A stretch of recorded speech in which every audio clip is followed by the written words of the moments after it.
Would you like to increase your online sales through some psychological techniques? Well, this week I'm going to look at 3 psychological things that you can do on your website straight away to increase your sales and increase your conversions.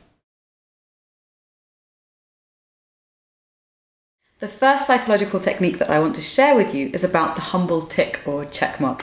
Now, some friends of mine over in the Netherlands who run this group called Online Dialogue, headed up by Bart Schutz, found that when they were trying to increase conversions on a website, it didn't really matter whether you listed the top 10 benefits as reported by their clients or the least preferred 10 benefits. The biggest change that they saw was when they changed the benefit list from bullet points to check marks. That was by far and above the most persuasive thing that they could do to increase conversions. So that's one thing. Change your bullet points to ticks and see what happens. Test it. The other thing that you can do is also use ticks in your checkout process.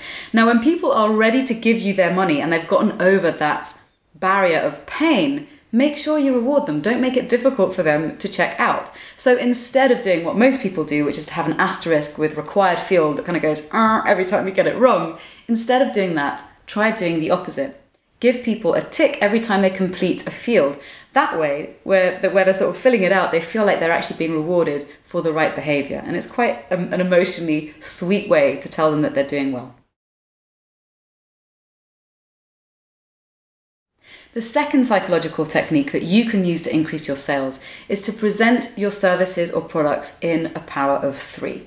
So what do I mean by the power of 3? Well, it's been found in research both offline and online that we tend to like our choices to be limited, even though we don't like feeling that our choices are limited, and that typically when given a selection of 3 or 5, we tend to go for that which is in the middle.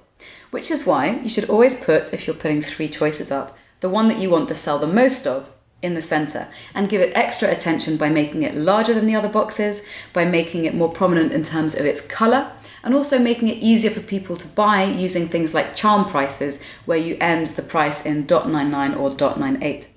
That's one of the best ways that you can get people to pick a middle option. The third and final psychological tip I want to give you is a really obvious one, but you'll be surprised how few people actually do this. You want to make it as easy as possible for people to buy the product that they're looking for. Make your buy button bigger. Make it highly saturated and make the color contrast with that of the rest of your site. You want it super easy for people to be able to just scan the site or scan the page and to be able to hit that button. It also operates on the principle of affordance, which is the idea that we stereotype a behavior across, say for instance, the door. You open up a door and you figure out that all the other doors, you need to take that particular motion. And it's the same with online environments. The bigger the button, the more obvious the fact that it's a button, the more it affords for us to click it. Simple but effective. Try that out and see what happens. Thanks for watching this week's video on the psychology of how to increase your sales online.